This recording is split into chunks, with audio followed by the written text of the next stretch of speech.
നജ്മ വരൂ. വൈകിക്കും. എന്തു പറ്റി? ഡോക്ടറെ, അസുഖമായിട്ടല്ല, എനിക്കൊരു സംശയമായിട്ടായിരുന്നു.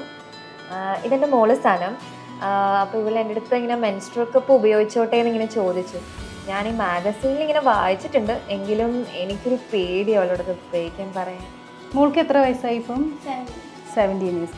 17 വയസ്സിലും കുട്ടികൾക്ക് മെൻസ്ട്രുവൽ കപ്പ് ഉപയോഗിക്കുന്നതുകൊണ്ട് കുഴപ്പമൊന്നുമില്ല. മെൻസ്ട്രുവൽ കപ്പ് എല്ലാ പ്രായപരിധിയില്ല, ഏത് പ്രായത്തിൽ വേണമെങ്കിലും നമുക്ക് ഉപയോഗിക്കാൻ പറ്റുന്നതാണ്. പക്ഷേ ഉപയോഗിക്കുമ്പോൾ ശ്രദ്ധിക്കേണ്ട ചില കാര്യങ്ങളുണ്ട്. അതായത് കറക്റ്റായിട്ട്, പ്രത്യേകിച്ചും ഈ പ്രായത്തിലാണെങ്കിൽ നമ്മൾ ഉപയോഗിക്കുമ്പം യങ് ആണ്, മാരീഡ് അല്ലാത്ത കുട്ടികളിലാണെങ്കിൽ അപ്പോൾ ഇൻസേർഷൻ ആൻഡ് പുറത്തെടുക്കുന്നത് വളരെ സൂക്ഷിച്ച് വേണം. അപ്പോൾ ഒരു പാരൻ്റൽ ഗൈഡൻസോട് കൂടി അത് ഉപയോഗിക്കുന്നതുകൊണ്ട് കുഴപ്പമില്ല.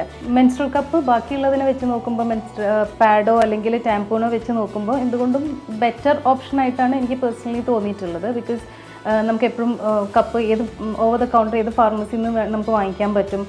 ക്ലീൻലിനെസ് ഭയങ്കര ഇമ്പോർട്ടൻ്റ് ആണ് ഇതിന്. എപ്പോഴും നമ്മളത് ഇൻസേർട്ട് ചെയ്യുമ്പോഴും അതുപോലെ തന്നെ പുറത്തെടുക്കുമ്പോഴും ഭയങ്കര ക്ലീൻ ഹാൻഡ്സ് ആയിരിക്കണം. Hygiene is very important. അതുപോലെ തന്നെ റിമൂവൽ എപ്പോഴും ഒരു ബ്ലീഡിങ്ങിനെ ഡിപ്പെൻഡ് ചെയ്തിട്ട് ഒരു 2 to 3 hours ഒക്കെ കൂടുമ്പം, കൂടുതൽ ബ്ലീഡിങ് ഉണ്ടെങ്കിൽ ഒരു 3 hours നമ്മൾ എപ്പോഴും ചേഞ്ച് ചെയ്തുകൊണ്ടിരിക്കുന്നത്. അപ്പം ഉപയോഗിക്കുന്നതുകൊണ്ട് കുഴപ്പമില്ല, കറക്റ്റായിട്ട് ടെക്നിക്ക് അറിയണമെന്ന് മാത്രമേ ഉള്ളൂ. ഡോക്ടറെ, സൈസോ അങ്ങനെ എന്തെങ്കിലും ഉണ്ടോ ഇതിപ്പോൾ വാങ്ങിക്കുമ്പോൾ? ഇത് സാധാരണ 3 സൈസിലാണ് നമുക്ക് വാങ്ങിക്കാൻ കിട്ടുന്നത്. സ്മോൾ, മീഡിയം, ലാർജ് എന്ന് പറഞ്ഞത്. സ്മോൾ മോൾക്കൊക്കെ ട്രൈ ചെയ്യാനാണെങ്കിൽ സ്മോൾ സൈസ് ആയിരിക്കും നല്ലത്. പിന്നെ മീഡിയം, ലാർജ് അങ്ങനെ സൈസിലാണ് വരുന്നത്. സോ വാങ്ങിച്ച് നോക്കിയിട്ട് ഇതിനെക്കുറിച്ച് എന്തെങ്കിലും സംശയമോ അല്ലെങ്കിൽ സൈസിൻ്റെ കാര്യത്തിൽ എന്തെങ്കിലും സംശയം ഉണ്ടെങ്കിൽ എൻ്റെ നമ്പർ ഉണ്ടല്ലോ, ഇനി ഒന്ന് വിളിച്ചാൽ മതി.